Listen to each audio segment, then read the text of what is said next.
Welcome into the I-80 Club, Wednesday night into club, back on our normal day and time. I feel like we've barely done this going back to Christmas on the 25th at the end of last year, New Year's Day. We didn't do one last week. Jack Mitchell, I'm Josh Peterson. Jack, good to be back for our subscribers tonight. How are you? I'm glad. I'm excited to be back here tonight on a new time at 7 o'clock. So not 8 o'clock, not the normal time, but yes, it's good to be back once again as we've got Nebraska basketball coming up tonight at 8. So thank you for the flexibility to our members. And I'm excited. I'm nervous. Let's cut to the chase. I'm nervous. I'm very nervous. Yeah. About this evening. Yeah. I am very nervous about this evening. If Nebraska basketball has what I would say a clear must-win situation tonight, they lose, and there's a lot that starts to become a little bit of a long shot. Yeah. They win. It's a must-win. It's a must-win, Jack. Yeah, it's a must-win. They lose, and a lot of the hopes that you've got for the season become a long shot. You've got to go on some kind of a crazy run. On the other hand, like I'm sort of like high ceiling, low floor on this. Like if they win, they buy themselves like 4 games because of the schedule to, they don't, there's not another must win for a while if they win this one is the way that I would say it. So, but I'm nervous, USC's playing better and Nebraska's playing worse. And USC is a bunch of like really athletic dudes. It's, as Bigelow would say, it's like 5, 6, 7 dudes basically on the floor. It's like when you played NHL hockey on Nintendo and you picked all the middle-sized guy for your entire team instead of the big guy or the skinny guy. People a little older than you will remember that. But yeah, that's a good reference, I'm sure. I don't understand it, but I'm guessing that like NHL, the fights of the world. Or not NHL. It was just called hockey, ice hockey. And you could take like a fat guy, a medium guy, or a skinny guy. Nice. And USC is all the middle guys, basically. Yeah. So. Yeah, Jordan says, Sip said it's not. I am stunned, Jack, that Steve Sipple said tonight is not a must-win for Nebraska. He said that on the Grum yesterday. I could not believe it. He did. He's like, I didn't what if hear they that. win and then they won 7 games in a row? It's like, come on. They're not going to win 7 games in a row if they lose their 5th straight. I guess if you're going to – it depends how you're going to define must-win. Like, is the season over if they lose? No, they could still go on a run and salvage things, but they're going to have to go – They would have to not only overcome a wild losing streak because they're going to lose games after this. They've got, the schedule, they would have to win a whole bunch of ridiculous games to get into NCAA contention, I would say, if they lose this one pretty quickly. So, who do you believe, Simple or me, on Nebraska basketball stuff? I'm with you on this one because I feel the same way. We've talked a ton about the schedule that they have going up over the next few games, where it's on the road at Wisconsin, home against Illinois, on the road at Oregon. Jack, the issue is, if you lose this game, the season was discussed in the thought that home games were darn near, like, put them in like, yes, pen, like that they're going to get dubs, except against like the really good teams like the Illinois and maybe Michigan at the end of the month. These are at the end of February. You would have lost 2 of your 3 easiest conference games then, right? Yes. You would have lost Rutgers, USC, and probably Minnesota at home being the 3rd one. Yeah. And again, obviously in the Big Ten, nothing is super easy, but those are the 3, like those are non-negotiables. Those are your, according to the metrics, these are your most likely games to win. So you've got to win them. Already dropped Rutgers. You've got no wiggle room after this. So it's high pressure tonight. It'll be interesting to see if they come out looking tense, pumped up, finally have the students back. Thank goodness.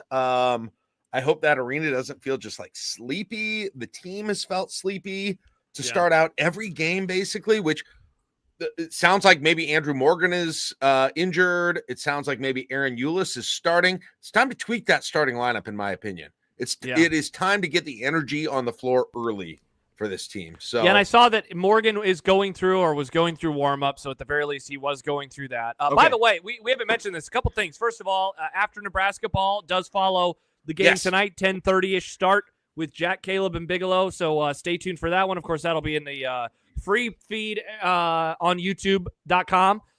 Also, Kaleb Henry is going to join us in like 40 minutes. Yes. And we'll get a little scene setter for him. You were just talking about the atmosphere, Jack, so we can talk to him about, hey, what is the atmosphere like in the building a few minutes away from tip? So we'll have a few different things. We have not done a traditional Nebraska basketball pregame, postgame on a Wednesday like this ever. I think this is the first time we've ever done with a live hit from hit from the freaking stadium. I love it. Jeez, I love it. You And know, we're going to talk about some Today other or stuff. something.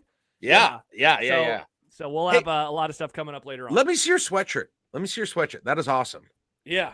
Look at Where me did wearing that the come Nebraska from? gear. This is Charlie Hustle. This is the Charlie Hustle brand. I got it for Christmas. It looks like the Mikey Moore era font Nebraska basketball jerseys. Yeah. If you look up Mikey Moore, that era, like when they won the NIT, right? Isn't that the NIT it era? looks like that font. I love that sweatshirt. Very nice. Yeah. Big fan of Charlie Hustle. We were, thank you, Baymon. He says, oh man, that is sweet. We were doing the whole, we need things to get on our list, sitting around on Black Friday or Thanksgiving, one of those days in Colorado, and myself and my brothers, we were, and Riss too, we were all just scrolling through a variety of websites, and I was like, you know what? I'm going to go look at Charlie Hustle. And so I found something, and then my dad was like, oh, that's a cool website. He went and found something. My brother found something, as Dave now posts the photo from the NIT era. Yes. Dude, that was what I was just looking up, that picture. It is the exact font. So, yeah, big fan. This is my new favorite Nebraska article of clothing. It is so damn comfortable. I also got a really kick-ass shirt that you will inevitably see when the weather finally gets good, and I just wear shirts. How are you not wearing Husker gear? You're wearing a Magic hat. I don't know. I thought it would be. I don't know. I thought it would be kind of come across like a homer. Yeah, there you go. I didn't get a very big picture, but does that look like? Oh my gosh! Does that look like the same tiny font? Because it was not. I don't know. I just Googled it. I was trying to be quick. It's on a blog, and it didn't completely open it. I have no idea why. Yeah. I can't get it to make. Folks, that's why I make the thumbnails, and Jack doesn't. Right there. It's the same font, though. I think it is. It's very nice. The exact same font. Yeah. Very nice. Let's see who we got in that picture. We got Teron Lou right there in the front. Mm-hmm. We got Jerron Boone, Terrence Badgett. Dave says, who is the tiny baby above T? That's a great question. Who is that baby? Yeah, who is that child? I don't know. I'm on some blog. This is where it's like a freaking Purdue blog. This is where I found it. I don't know. I just Googled Mikey Moore, Nebraska. All right, I'll close that. Sorry. There we go. All right. So so big game for tonight, or for Nebraska tonight. Yeah. Coming up for sure. And USC. St. Thomas homecoming, former Millard North star. It is crazy, Josh. It is crazy every night how these mainly Omaha but Nebraska high school basketball players are spread out. And it's crazy, especially for me, because this was when my son was coming up and playing high school basketball. So it's all of the dudes that I saw in summer leagues and regular game. It's crazy. Last night with Louisville and Wake Forest both getting big wins, you got Hepburn and Salas, man. We lived through the Renaissance, the golden of Nebraska. Yes. And we lived through the golden age of Nebraska high school basketball. And hopefully there'll be more of those, but it's the golden age to this point for sure, right? Tonje and St. Thomas playing against each other the other night. Creighton obviously has some guys too. I was gonna say, man, it's wild. I think of going back a decade when Creighton had those, the OPS products on their team. The Justin Patton situation was just insane. That this guy comes in red shirts and then becomes this athletic freakazoid out there on the court. And, he hasn't had certainly a pro career that is going to be super memorable. But it's pretty wild to see what has happened in the state of Omaha, or in the city of Omaha, the state of Nebraska, over the last decade or so. Because I remember, who was the guy, Jack, when I would have been in school that went to Texas? Matt Hill. Is that Matt what that Hill guy's from name Lincoln was? Southeast? Yeah. And that was whoa, this guy's good enough to go to Texas. And to think now, a couple decades later, there's 10 of them that now. Yeah. There's 10 Matt Hills. Yeah, they're going all over the place. They're they're playing at some of the best programs in the country. And as Baymon says, I wish we could see more of those guys in red. Yeah, they've still been unable to figure out exactly how to do that. In addition to all the Omaha guys, you've got Bangat Doc at Colorado, who's now a 7-footer for Colorado and is having ridiculous. He's from Lincoln Southeast, right? When Kaleb, funny quick story. When Kaleb and I, obviously we worked together, I took him to one of Johnny's summer games, and it was against Southeast. just for him to see. And Johnny guarded Bangot Doc the entire game. Oh, really? Not good. Not good. Not a good situation for Johnny. It does make it feel better that he's putting up big numbers for Colorado right now. But yeah, it's wild, especially for Omaha though, Josh. Like, I think of that COVID game, right? Remember that when it was the only sporting event, and all those guys were thousands of people are watching online because Salas and Green and Chucky and those guys were all there. Fiedler, those guys were. I didn't even mention Frankie Fiedler. Like, that is going to be looked back on as just a Camelot situation for Omaha high school basketball, especially. It was really cool. Pretty wild. Cool. And I was everything. In 2021, I was at the state tournament. I was at that Bellevue, the semifinals and the finals for Class A. And then there was that Creighton Prep game too that went into overtime. It was an unbelievable game. Great era. So not to turn everything back to football like I love to do, but it is wild how there has been all of these basketball players and not as many of the football players. Just given that this is a football state and we think of ourselves as football people, and yet we turn out a ton of basketball talent. Matt says it's almost like Nebraska's overlooked Omaha to their detriment. See, I think they had, and then at a certain point when they're not even overlooking it, they just don't have the relationships, and they because they've not done the legwork. It's crazy. So it's going to be really, really difficult. And Creighton obviously has really carved out something in my city with being a destination school for a lot of players, and even they though miss out on guys. Supposedly Miles was going to get a few of those guys. I know Donovan Williams, which he apparently is at Western Michigan now, Lincoln North Star. Donovan Williams, I learned that today, right on our own Discord. But I think Hepburn, there was a chance he would have come to Nebraska if Miles were here. But you're right. That would have been nice. But it's all right. Like, it's exactly right. Nebraska should have had. They've gotten a few Omaha guys, but they're not the guys who are playing and having success. They had a rope, right, from Creighton Prep, but it's why were they able to get those guys when you were growing up? Why were they able to have some of them? I mean, like TJ Pugh went to Kansas, man. TJ Pugh from Creighton Prep, he went to Kansas. Like, and by the way, if you think booing former Husker or former Nebraska high school players is a new thing, they booed the shit out of TJ Pugh. I promise you. As they should. I don't know. They did for sure. I mean, Nick Baugh, right? I mean, I like that stuff. I like the, I don't think anyone is being, untoward. Like, hey, boo a guy who left. I'm trying to think like DeRusso, Jason DeRusso was an Omaha guy. So they got him. Big Red Roscoe says kid from East Gurley ? Went to Arizona State. Not Gurley, Redditch. His brother was my classmate. So Matt says for a university that's prided itself on in-state recruiting, it's crazy how often they've taken for granted practically half the state's population and the source of the majority of its top athletic talent. They certainly have. They certainly have. Huss with some football questions saying, please God, can you please leave the Nebraska basketball topic in the rearview mirror? Jack, do you want to discuss either of these? How much improvement will we see from Raiola next season? Which transfer will be most critical? Over under on 9-3. How about Matt Rule going off on Feinbaum and getting viral for it? I saw a tweet about it from Awful Announcing today. I was like, oh my gosh. They're talking about Matt Rule's Twitter account on Awful Announcing. And then, you know what? I'd honestly had forgotten about that summer story between him and Paul. And then I said to John today, the thing that I still remember from it the most is it's pronounced Feinbaum. I always thought it was pronounced Paul Feinbaum, but Greeny always calls him Feinbaum. Really? So apparently that's how it's pronounced, or at least Greeny is saying it that way. It's nice to have Matt Rule back on Twitter. It's fun. It's more fun. And not the long emoji threads. But I thought that was Does he still do that? Are we going to have to deal with that in the coming weeks and months? I think that's done, right? Isn't it done? I don't know.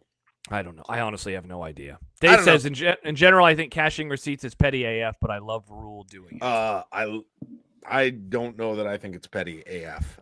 It's fun when you're the one who's able to do it. It's not fun when people are able to do it to you. Yeah, no. I do it pretty extensively if and when I have the opportunity. So I can't blame him for that. Although, let's not get too crazy on the conference love, okay? That makes me great job on playing the long game, right? Sure. And dunking on him.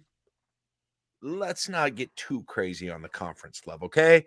You do this one day, the next day you wake up and Nebraska wins, and instead of cheering "Go Big Red," you're chanting "B1G" at the game.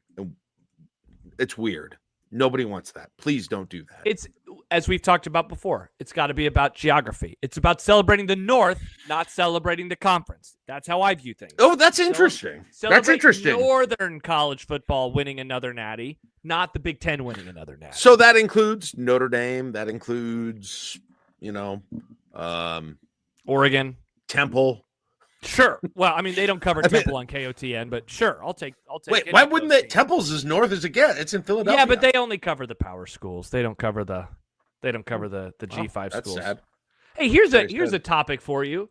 The way too early rankings are coming out, and I've seen some posts about it inside of the Discord. And I know one of the ones that is very perplexing, surprising to people is seeing Illinois ranked very, very high. I saw one today. I think it was Ari and Andy had Illinois at like 7 in their. Really? Is Altmaier back for another year?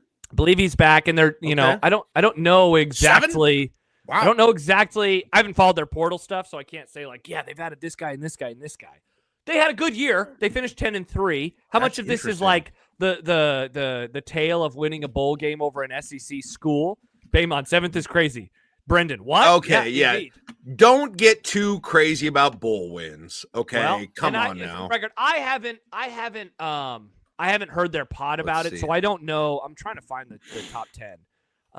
So I don't know exactly. Yeah, here it is. All right, so Andy Staples, I'll send this into the club. Here's what Andy Staples said, and again, he did have them at number 7. He says Bielema was right. We messed up leaving Illinois off our way too early top 25, top 10, but in our defense, or our way too early 2025 top 10. But in our defense, we didn't yet know how many key players plan to put off the NFL for a year to return to Champaign. Luke Altmaier, offensive lineman J.C. Davis, DB Xavier Scott, linebacker Gabe Jacobs. It is Jacobs, right? The Illini have an incredible veteran core leading the way. So this is a combo of like how they did and then the players that they are bringing back. And Alex points it out, their schedule is manageable. That would be very upsetting for people if Illinois made the college football playoff. Illinois does not have Nebraska on their schedule. So it definitely is manageable then. Thanks to that. That's interesting. 2025, they got Western Illinois on August 30th. They've got Duke the week after. That's a road game. Okay. And then they've got Western Michigan. Then they go to Indiana. They've got USC at home. Then they go to Purdue, and then they got Ohio State at home. Then they go to Washington. That's a 500 team right there through those games. Yeah. Stop it. They did put Nebraska in there, by the way, at 25, Staples Road. Coach Matt Rule went into the portal to get some help for rising sophomore quarterback Dylan Raiola. The hope is that former Kentucky receiver Dane Key can do for Nebraska what Nebraska transfer Wan'Dale Robinson did for Kentucky in 2021. That's a weird way to say that. Yeah. Okay. Also, former Alabama offensive tackle Elijah Pritchett should help immediately. Cornhuskers lost a lot off of a very good defense to the NFL and to the portal, but the hope is replacements such as former 5-star William Muneri, a Missouri transfer, and former Oklahoma linebacker Dazan. Is it Dazon? I can't remember. Dazon I say McCullough? Dasan. I would say Dasan. Dasan McCullough can blossom like the in water. Lincoln. Dasani. Dasan, but drop the E. So yeah. So there you go. So Nebraska 25, Illinois number 7 in the way too early 2025 rankings. Okay. I mean, Nebraska might be overrated, but Illinois definitely is. Come on now. Yeah. And I love Bielema. I want him to be Nebraska's next coach. Wow. Already wanting to run Matt Rule out of town for Brett Bielema. Do you think Bielema will be Iowa's next coach? It would make sense, right? Man, the only reason it doesn't make sense is you'd have to leave. List. You'd have to go conference to conference. If I were Iowa, I would want Get Ferentz out of there because you've got the potential of Bielema, and you've got the potential of what's his name from Kansas State, Kleiman from Kansas State. Like, you go there? I mean, yeah, I guess the money would probably be. How would you? Wouldn't it? Yeah, it's a Big Ten job. It's a Big Ten job. Kleiman's an Iowa guy. He's an Iowa guy. Yeah, I guess you're right. Yeah, the big fish, small pond. Little fish, big pond. You know, Dude. Iowa is the latter. Kansas State is the former. They can be the former. Kansas State can be a big fish in a small pond. Like, you know, Iowa has the best access to maybe the two coaches I would most want if Matt Rule was gone immediately, right? Those are the two guys that I would want more than anyone right now. Hey, by the way, those two guys. And Iowa's the inside track to both of them. Yeah. I'm looking at the Illinois schedule again. You think 500 for this schedule?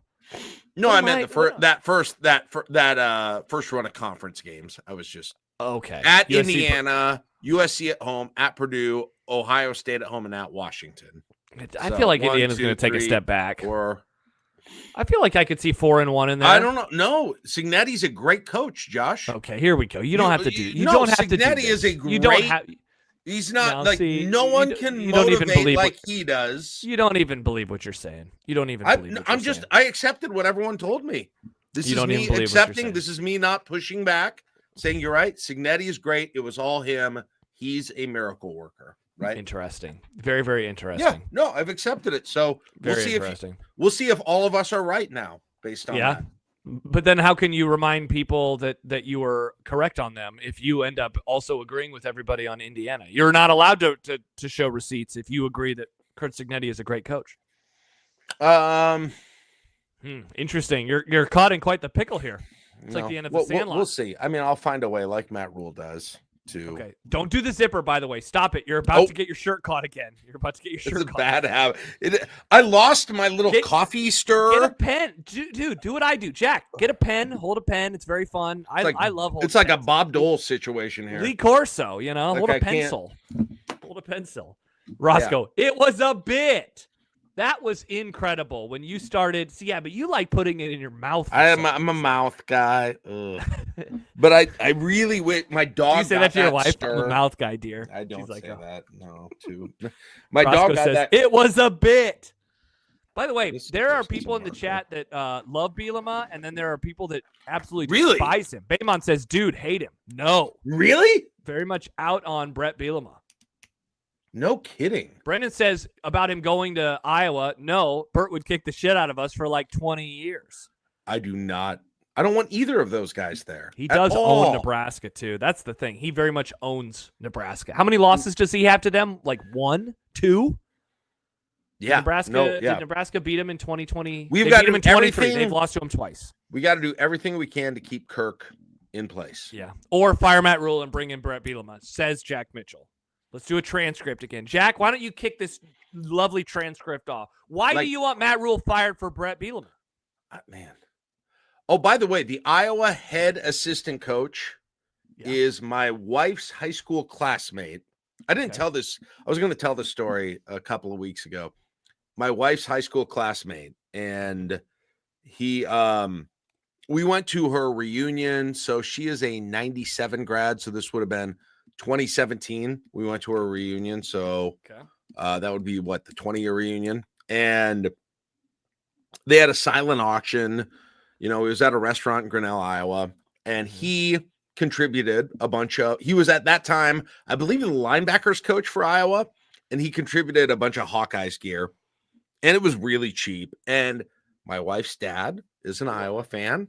And so I was going through and kind of acting like the BMOC with all the high school folks. I'm like, I got money to spend on the silent auction, dog, right? I'll put a bid down here. I'll put a bid down here. As one does.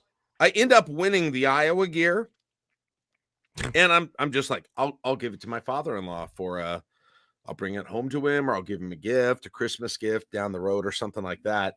Yeah. And the dude, this assistant coach, you can look him up. He's the current assistant head coach from Grinnell. Seth is his first name. Okay. Seth Wallace? Probably. Where's Wallace? Okay. And he's like, you're not gonna do something online with this, are you? Like piss on it or something? Like what, man? Like piss on it on Twitter. Are you gonna take a shit on this and post? He's like, are you doing?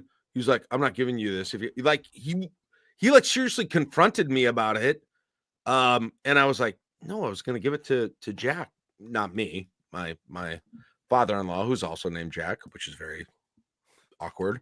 But do you actually go by John? It's so freaking weird. Well, yeah, in front of it, yes. Duh. Yeah. I'm trying to make a joke. It didn't land very well. Yeah, my father-in-law's name is Jack. My son's name is Johnny Jack, which what we did not freaking know. Like we have a listener of the Grum whose name is John Jack. Yeah, or is it Jack John? Yeah, he follows me on Twitter, John Jack. Yeah. And so he was very concerned that I was going to do something untoward with the Iowa Hawkeye. What'd you do? Did you give it to your father-in-law? I gave it to my father-in-law for a gift. It was like a golf shirt and a hat. I don't know, some Iowa garbage. I was just trying to curry some favor with the in-laws. What is the relationship like with your father-in-law? It seems like there's like a little rivalry that is still there, even though you've been married to his daughter for years. He is a very casual fan in that he doesn't. I couldn't believe it. I used to go there. Did you tell the story on Unsportsmanlike Conduct on Monday about like a game that you knew had taken place? Or was that in private conversation? Maybe you told it during the commercial breaks. The game that you're like, hey, look, this game is on. But you knew the result. I did that, yes. I did the Iowa basketball game against UCLA. Yeah. No, he's like it was always weird to me because he would he or other people there when I first started going there, late 90s, I guess it would have been late 90s. I would be there on a football Saturday and I'd hear people like, who's Iowa playing today? Good God. And I was like, how in the hell do you not know the schedule? That blew my mind. Yeah. How in the hell do you not know the schedule? And so I think he follows them. I think he watches them when he's able to, but he just doesn't care. No. Yeah. Yeah. So, well, he does care, and he brings it up when they're doing well. Of course he does. He sounds like a front runner to me. Yeah. And he loves talking shit to you. So, yeah. And then, several years I arrive at Christmas and he's like, what bowl is Nebraska in this year? Knowing that they're not in a bowl. Can't say that this time. And I was like, this year I was like, pinstripe. Yeah. And they got a dub. Pinstripe. And I was there when it happened. Yeah. What did Iowa do in their bowl game, Mr. Father-in-law? Yeah. They didn't. Yep. Man, I know, Jack, that you and I have done this. I've asked you this question on and off the air like a million times as we discuss like potential things that we want to discuss. I continue to be astounded at just the lack of interest in that bowl game beyond Dylan Raiola running around and celebrating. D'Lo, are you in here tonight? I haven't seen any comments. Hopefully you show up at some point. D'Lo and me. Handshake me. So there's that, which it continues to astound me. And then there is just this weird malaise of I can't tell what people are interested in right now with Husker football. And you filled in for John on Monday. And I asked that question of Mitch, kind of wondering, am I an idiot right now? Is there interest in Nebraska? And he was like, yeah, I mean, it is kind of quiet. It's like weird that, okay, I'm happy that it's not just my media diet, but that, it seems like there's not a whole lot of stuff happening. I guess I'm still surprised, and I don't mean to bring up assistant coaches. We still don't know who the special teams coordinator is going to be. That's why nobody's talking about anything is people need coaching content. They don't care about the transfers. They don't care about any of that. They need assistant coaching content, and they're not getting it, right? Yeah. There's just nothing there. We do love talking about coaches. Oh, we love it. We love it. We do love talking about coaches. We love the coach talk, don't we? Yes, we do. We love it. Yeah. Baymon says, I honestly feel like a lot of the fan base is a bit exhausted between it all. Baymon, I could not agree with you more. And by the way, thanks to DPM, that's David, right? That's his name, David. Yes. For posting the tweet from Robin Wash. It confirmed that Aaron Eulis will get the start tonight for Nebrasketball versus USC. Ooh. First start as a Husker. Eulis had a career high 10 assists. Speaking of Iowa. So there we go. But Jack, it reminds me of the first year post Frost, and you and I had been doing a pod, the lead up into the Matt Rule season. It felt like everyone was coming up for air for a lot of that offseason, where it was like people had been so like battle station dependent on the program, where it's like something happens, I got to defend Frost. Something happens, I got to go against Frost. And then everyone was just finally happy to not have to do that. And so everyone pulled back. And I guess I'm sensing that again right now for different reasons. Like, I don't think that it's as toxic surrounding Husker football as it was then, but I do sense a little bit of, let's just breathe a little bit. They finally done the thing that we've been asking them to do for a long time. Now, let's wait and find out what happens with the rest of the coaching staff, what players are added to the roster. It's also been like a week. I mean, the college football season literally just ended 2 days ago. And so maybe that's part of it too, is that like, how can the offseason begin when the college football season still had like an extra month after Nebraska season came to an end? I don't know. Yeah. But it's a good point. And Dave's another Dave says, the biggest unanswered questions are all coach related, right? Yeah. Special teams coordinator. Is Satterfield staying or going? No, we're still wondering. And EJ Barthel too, right? Yeah. All things that you mentioned there. Yeah. So that's true. Yeah. And so, and nobody knows about any of these transfer players, right? Nobody has 100%. An assessment, although they know when a new coach comes in, whether they're good or bad. Sorry, I'm not going to do this. I think you are. I think I don't even want to do it, but it's a great point I'm making, but I don't want to do it. Interesting. Yeah, I feel like this is the next 8 months of my life, is you saying, I'm not going to do this, but everyone always has an opinion on a coach, but not an opinion on players. Give me some player opinions. You must have something then about Dane Key, Williams Nwaneri. You got any thoughts? I haven't seen any of them play, so I can't give a real assessment, but interesting. Nwaneri seems you like are who you hate. I just don't know you. The reason I like to talk about current players is because I've seen them and I have an opinion on them. Yeah, let me ask you this. When Nebraska gets a transfer, how do you engage in that? Are you like, sweet, time to go watch highlights? Or do you just go look at what their stats were and their high school recruiting ranking and say, all right, I'm going to form my opinion based on those two things? No, I don't. No, I don't do that. I don't do that. No. Wait, you go watch film? No, I don't do. Oh. In terms of what? In terms of I'm saying like, so Dane Key, Nebraska lands Dane Key. Some people are like, time for me to watch Dane Key highlights. Others are let me go look at their recruiting ranking and stats. Do you do that? I don't do either of those things. No. You just don't participate at all. No, I don't have. I mean, not now. No. Interesting. I don't know. I need to see him with my own eyes. I need to see him with my own eyes in Husker gear. So spring game. So you'll have some takes. I'll have takes after the spring game. For the record, go ahead. For those wondering, I am someone who I look at stats in the recruiting ranking, and then I just read a bunch about it. I mean, I'm usually not a highlights guy. I look at the stars and the rankings, and I asked that, and you said no, you don't do that. No, I do. I don't watch film. Yeah, I don't. I definitely don't watch film. Yeah, I definitely don't watch film. All right, should we add Kaleb to the show here? Oh, he's here. Yeah, for sure. Yeah, he is. Good Lord! Holy, so loud. Hi, Kaleb.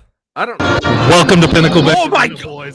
Holy hell! Wow. All right. I guess I don't know that we're going to be able to do this. Yeah, this might be a one and done with live boots on the ground journalism. Either that, or we're going to have to splurge for a new microphone. It's Wilson. Hi, Wilson. I see Wilson Moore back there. He says hello. Oh, that's way better, Kaleb. Yeah. Are people showing up? Is there going to be an actual student section tonight? Yeah, the student section has been almost full since I got here about an hour ago.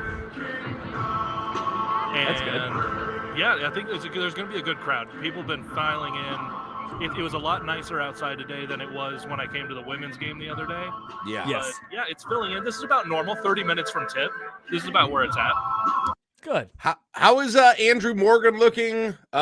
He apparently is it an ankle, I believe, from the last game, and he's questionable, but I heard he's warming up. What can you tell us? Yeah, he's been warming up just fine. As a matter of fact, running around, he just jogged down the tunnel, and all the guys just left the floor. So at least from what I could tell, he looks fine. There was nothing overly distressing from watching warm-ups. Obviously, they'll have those conversations with the trainers when they get into the locker room and maybe really test some things out. But 30 minutes from tip, he looked okay. So he might not start, but he also hasn't really been starting either. Just maybe they'll monitor his minutes a little bit different. Talk about who is starting, though. Aaron Eulis getting his first career start for the Huskers tonight. Yeah, I was going to ask you about that, Kaleb, what you're expecting from him tonight getting that first start. Well, he was the first Husker to come off the bench and get double-digit assists since Tom Wald in 1994. Tom Wald from Minnesota. Oh my gosh. Hit 3 free throws against Michigan State in like 1993. It was amazing. Got fouled on a 3 against Michigan State. Judd Heathcote coached him. Eric Snow, Sean Respert were on the team. Anyway, your thoughts? So all I did, I looked at the sheet and like I saw it playing on all of the stuff with Aaron Eulis and kind of just the stat, and I went, oh, mid-90s guy, Jack Mitchell will have a super dumb story to pull out of his ass, and guess what happened? 3 free throws against God knows whoever, but that's what happened. Yeah, I like the way the offense has operated with Eulis, and especially that last game out. To get double-digit assists, that's really nice. That's been missing out of your point guard position. If Nebraska can get that, there's 2 things that come from that. It means Eulis is distributing the ball well, and also to get assists, it's on the other side of it. Guys are hitting shots, and that's something that's been missing as well over this losing streak. Caleb, is it? Sorry. I was going to say, we debated this earlier. We discussed it. Is this a must-win game? Steve Simple says no. I say yes. Who's right? You're right, of course. For the record, I also said it was a must-win. I just wanted it out there. Put it on the internet. Yes, you plural, Ustedes, you plural are correct. The formal you. Good. Thank you, Senora Bond. But yes, it's very much a must-win. How could any of these home games not be a must-win the way Nebraska has played on the road other than at the CHI Center in Omaha? You have to win these games at home in the Big Ten Conference. And until you can start putting together winning 3, 4, 5 games on the road, you have to take care of business at home. And of course, at the end of a losing streak right now, hopefully the end of a losing streak before you go back on the road, it is absolutely a must win. Yeah, it's going to be really interesting, Caleb. Just when you look at the schedule over the next few, and the other part, I guess, about this discussion of why I guess I'm surprised when people say it's not a must win is that the promise of this year was take care of business at home, especially against the beatable teams. Rutgers, we thought, was a beatable team. Certainly tonight, we think USC is a beatable team. When you lose those, I mean, it just everything else is suddenly up in the air and a whole lot more difficult. So and you look at, again, the next 3 games. I mean, if they lose tonight, they're probably going to go 0-3, and then they're carrying such a long losing streak into Washington, another road game that they're going to be favored in. It just makes it all the more difficult. Yeah. Yeah, and then not only do you get to Washington, but you get a guy on his home floor in a revenge game with Wilhelm Bredenbach up there in Seattle. So things can get weird. It's a little tongue-in-cheek, but also not. If you're playing your former team, you want to show up and you want to look good, and you're at home. But that's exactly it. Rutgers was supposed to be a winnable game. At Iowa, with all 17 of their fans in attendance, is supposed to be a winnable game. Especially at 15. Those types of things are supposed to be winnable, and that hasn't happened over this stretch. They've been extremely close games, but we know from being Nebraska football fans that close games can turn into the best 3-9 team of all time. That doesn't make you feel any better about the way the results are going. A really good chance for a get-right game against a USC team that is dangerous, coming all the way out here from LA. The one LA coach who takes home court advantage into consideration, because we saw broken Mick Cronin does not care for home court advantage. But you do get that tonight, and they've taken care of business on the road, winning at Illinois. It's a dangerous USC team. Hopefully, though, that win in Champaign means Fred Hoiberg's team is taking this a little bit more seriously, having lost at home, lost 4 in a row, and a USC team that has gone on the road and won in the Big Ten. 100%. I think that Rutgers game looked to me, we watched it together, Caleb, but it looked to me like that was one of those games where Nebraska just assumed. It reminds me of the UCLA football game, right? It was a game where it felt like the team was like, okay, we're favored. This is a game we're going to win, and they didn't look like they had the fire that they needed to actually win it. I want to ask you a non-basketball question, since Josh and I were talking about it, because I think you'll have one more real quick on this tonight. I've seen a few of the crew neck sweaters for the student section. They're awesome. Wait, they give them away? They give something away tonight? They've got to give away tonight. So yes, please do more of this and sell them to more than just the students. We will give you all of the money, Nebraska. Jeez. They give those students a bunch of good stuff. They had those cool shirts against Wisconsin, right? The corn shirts last year. Those were cool. Have you seen Johnny tonight? My son.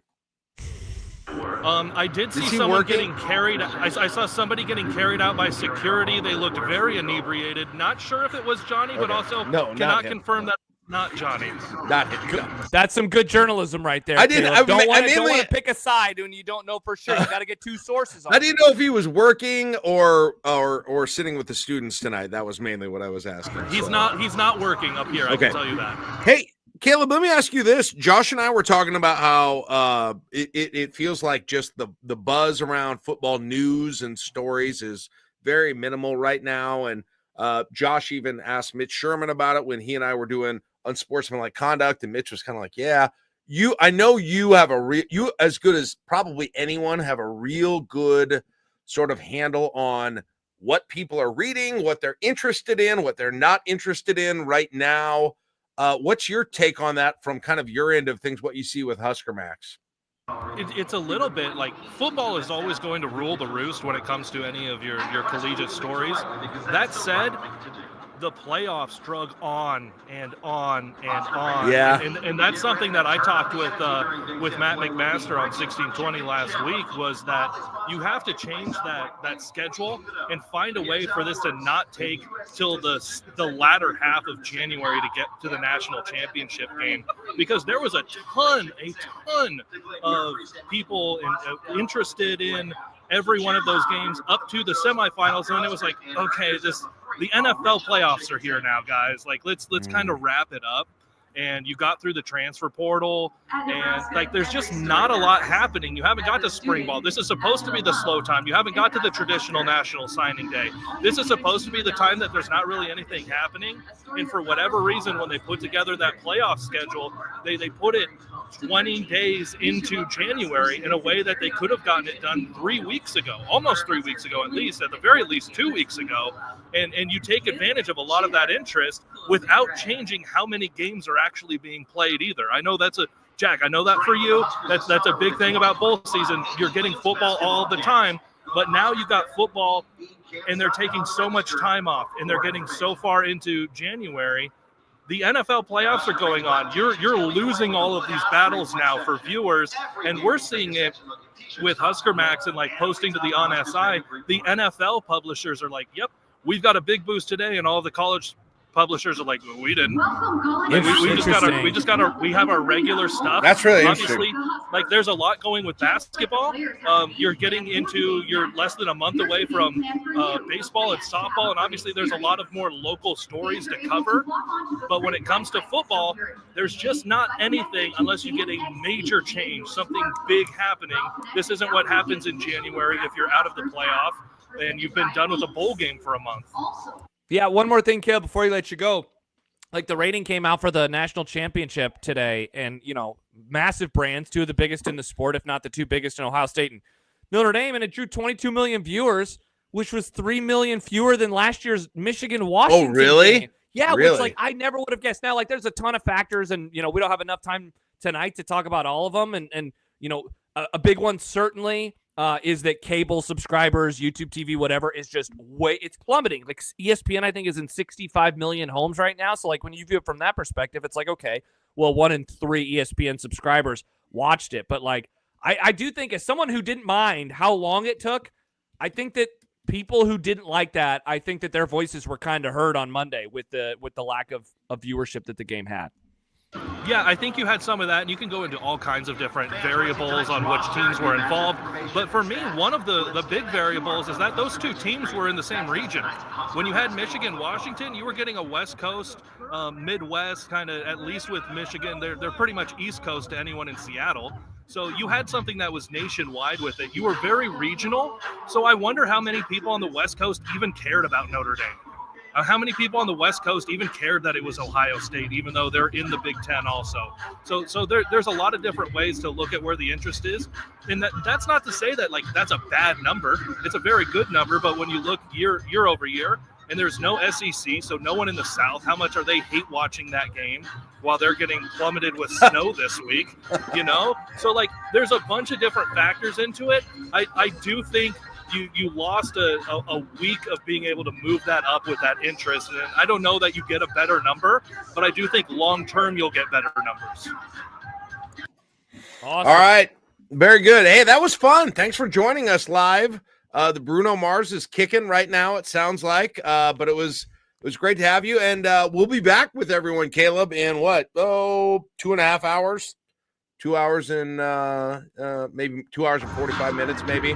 So Yep, you, me, Bigelow, and everyone's best friends. Let's hope it's a good one. And then, I'm going to be in. Kaleb, I'm going to be in I'll tell you right now. I mean, everybody knows. We all know. I'm going to be in a shit mood if they lose. Those this conversations have already happened here at Pinnacle Bank Arena, Jack. We are ready. Great. We are prepped. And we're ready. We're ready to go. So you guys have a good rest of the show. Tip coming up just after 8:00 here for Pinnacle Bank Arena. This was a fun one, guys. Talk to you later. Bye, Kaleb. There you go. How about that? Whoops, we both did it at the same time. Look at that. That was fun. Look at that, just going around. Very loud the when city. we first brought him in. Hey, I want to have during our show. I want to go live all over the place. This is cool. More boots on the ground journalism needed. It's good stuff. That was fun. Yeah, that's interesting about the college football playoff, and because I don't know, Jack. I know that you have long argued it shouldn't be on a Monday. Did you feel that it lasted too long? Were you in the?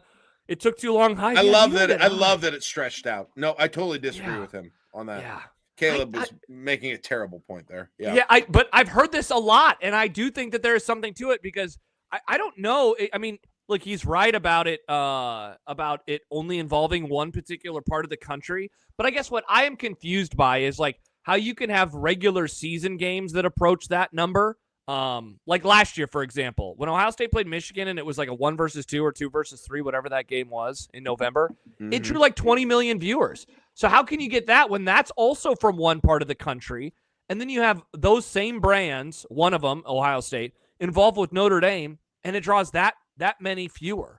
I think cable played a big part. If it was on over the air, it would have drawn more. Josh, but I do think that it being spread out, it probably hurt it. It probably did.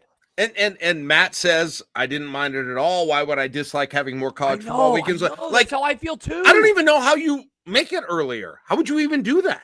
Exactly. John had an idea yesterday where you essentially you scrunch the whole playoff into the month of December, and you just go the week after the conference championship game, and then you do the week after that, and the week after that, and then you do the Natty on New Year's Day, and you move the national championship back to New Year's Day like you did in the olden times. One of the ideas that a lot of people have had, Jack, of course, is move the start of the season up to week 0. If you move the start of the season up to week 0, then you do have a little more flexibility at the end of the year in terms of what you want to do with the playoff. I definitely think it being closer to the beginning of January, I don't mind, but I think that we learned during COVID that the habits of people are I don't want the NBA finals in October. I want them in June. I don't want college football on this day. I want it on this day.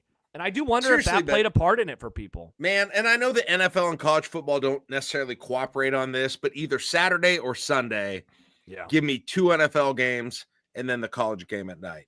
It'd be amazing. Yeah. It'd be amazing, right? On that weekend. And G. Schramm points out there were other things going on that day. That's true. It was the inauguration and it was MLK Day. Yeah. Yeah. So that's an oddity, but that you're going to have that, here and there. I definitely think that those played a part in it too. I think it'd be asinine to think otherwise, not that there's an overlap of supporters of the president and college football fans. 100%. How much are they, that many hours after the inauguration, how many are watching TV? I don't know, but they have all the balls on, or all the balls on. You know what I mean? The inaugural balls on. They're throwing parties. They're doing things. Yeah, they're doing the parties and 100%. I didn't watch any of that stuff, but I'm sure people who are excited about it did. Yeah, they watched balls. Not that I'm not excited. I'm very excited. It's going to be Jack great. is pumped. I'm very it's going to be all good stuff going forward. Yeah, exactly. So I think it played a part. I don't know. I don't want to know. I don't exactly know. I like college football. I like the NFL going into February. Although I still feel like the 2-week break between the conference AFC title. and NFC. Yeah, I don't need that. Whatever. It's funny because in my lifetime, it's it was 2 weeks for a while. They went back and forth, didn't they? Yeah. Snip, snap, snip, snap. Snip, snap, snip. Yeah. I guess I don't really care. That first Sunday without it, before the Super Bowl is is like a preview of the hell that we're about to be in with no more NFL. So it's like, oh, at least it's 1 week later. Yeah. But I don't know. I don't really care. In the end, if they wanted it to get rid of the bye, I'd be fine with that too. Football getting me through winter, going later into winter, into the worst months of the year, 100%. and making them slightly better is 100%. Not a bad thing to me. Yep. So if NFL lasts longer, if college football lasts longer, I don't really need the 2-week break with the Super Bowl, but whatever. The rest of it, yeah. No. And I love the fact that the Super Bowl comes up, whenever it does, 2 weeks from Sunday. And like that Thursday or Wednesday, pitchers and catchers can start reporting. Amazing. For baseball. And Nebraska baseball plays that Friday, I think. Well, dude, I saw a tweet earlier. Let me see if I can find it real fast from one of the listeners of Unsportsmanlike Conduct. And he is very much like you and I. His name is Sam, and that he loves talking about daylight saving. And he tweeted earlier, man, only 6 weeks away from the good 65% of the year. And sure enough, like that. And so that is when I think of, and this is such a goofy thing to do, but I know that you feel the same way. The Super Bowl lasting into mid-February means that we're that much closer to daylight saving, which means like the sadness that I have of my favorite sport ending, I get to get better days, better weather. It's no longer happening today, which was the day of, I just saw today was the day of the 1988 Super Bowl. Wow. 49ers and Bengals. That would have been, that was the day that like the anniversary of it was today. The, hey, there's John Candy thing that Joe Montana did. So think about that. That Super Bowl ended on January 22nd, and it's like, well, shit, what do I do now? We're so far away from, anything else. Meanwhile, you and I was when you add 2 more games to the schedule. You add 2 more weeks to the regular season, and you expand the playoffs. Well, it's going to be interesting. Something that you and I didn't get a chance to talk about when you filled in on Monday. And by the way, if people want a 4-hour I-80 club, they can check out on Sportsmanlike Conduct from Mondays. We talked about a variety of things. But one of the things we didn't talk about was the NFL going to the 18-game schedule. Roger Goodell says it's basically going to happen. And you want to talk about really pushing the schedule into mid to late February. You have 18 games, and then do you go with a double bye and suddenly have a 20-week regular season and then, a 4-week postseason? You're talking about the end of February. March! It's going to run into conference tournament week, baby. Yeah, sorry, college basketball. Nobody cares about you because the NFL is lasting until March. Oh, man. Like, I don't even hate that. Like, me neither. It sounds terrible for the players, so I feel that. But other than that, man. Yeah. For me, sorry for the lifelong injuries, but, man, it's going to be awesome to be able to watch you play more but I think games. We crossed that line long ago. So, yeah. We have made peace with it, sadly. We have made peace with it. Alex says they got to add a second bye. I hope they do, man, because then if you got a second bye, it really does also fix the problem of Thursday night football because you could have a bye before the Thursday night game, and so they're not playing on 3 days rest. Would you rather they started it earlier? Would you rather the NFL? Yeah. I guess if college football is going to move up a week, why doesn't the NFL just say, all right, well, we'll go to Labor Day then for our – they used to start on Labor Day. I remember – I was born, Jack, on Labor Day. My dad tells the story of watching a Monday Night Football game with me, as I'm a little baby going goo-goo gaga and probably pooping in diapers. They had Labor Day games then? They had Labor Day games when I was born in 88. I don't remember that. Wow. I remember a Labor Day game when I was a kid, like in 98, 99, watching football. So they pushed the start back, actually. Wow. Yeah, the start of the NFL used to be Labor Day weekend. Yeah, so it's different now than it used to be. So that's something that they could definitely look at doing too. I love calendar talk. I love it. Dude, you and I. There are some things that we are just so opposed on, and then there are others where you and I are like, it's like we're from the same womb. All right, let's wrap this so we can go watch the game. Yeah. Just one more reminder: we will be here no matter what, win or loss. I can't guarantee my mood or my ability to do a great show. So just like pure honesty here, but that'll be at about 15 minutes after the game gets over. So that'll be about 10:30. We'll get that started. So. That's just a quick offensive line breakdown. Yeah, can we get that before we go, Jack? You want to talk players? We'll see what you got. The Alabama transfer in there. Is Corcoran coming back? Is that happening? So. I don't even know. Yeah, I think so. Maybe I have no idea. Yeah. So are they going to finally move him to the right position? So, yeah, we got after Nebrasketball coming up right after the game. Well, not right after the game, but you know what we mean. 15, 20, 30 minutes after the game with Jack, Kaleb, and Bigelow. So we hope to see you there. Also coming up this week, Jack, on Friday, we have the Nebrasketball brunch show. So some more Husker Hoops talk with you and Kaleb, and then you and I back together for Saturday morning coffee. The next post game after tonight will be on Sunday. I believe it's a noon game. Oh, God. That's at Wisconsin, isn't it? It is at Wisconsin. Oh, yeah. Pain. Very much pain. What in the hell are we doing? Great question, Jack. With these shows. Great question. Whose idea was this? Whose idea was this? And for board members, we're reminder we have our next board meeting coming up on Monday as Jack and I continue to put together some fun plans for 2025. Jordan says late night for Jack. Hopefully he doesn't fall asleep on air tomorrow. Yeah, that's why we need the win for the obvious reasons. But dude, it sucks when you're staying up late and it is for a bad reason. Yeah, I mean, which is a loss. You want it to be for a good. You want to have a party tonight. 50% of the evenings I go to bed, it's 11 or after. So it's really, I can act like it's a big deal. What I'm really worried about is exactly right. Them losing.